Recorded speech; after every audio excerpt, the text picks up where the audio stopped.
Вечером 29 августа в храме святого праведного Иоанна Кронштадтского при Казанской духовной семинарии была совершена утренняя счина погребения Божией Матери. Богослужение возглавил ректор духовной школы, архиепископ Казанский Татарстанский Анастасий.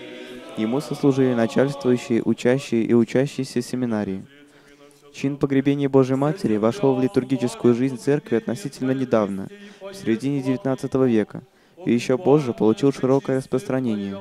Чаще всего он совершается на третий день после Успения Божией Матери и представляет собой довольно продолжительное, но очень красивое богослужение, в конце которого вокруг храма совершается крестный ход с плащаницей Пресвятой Богородицы.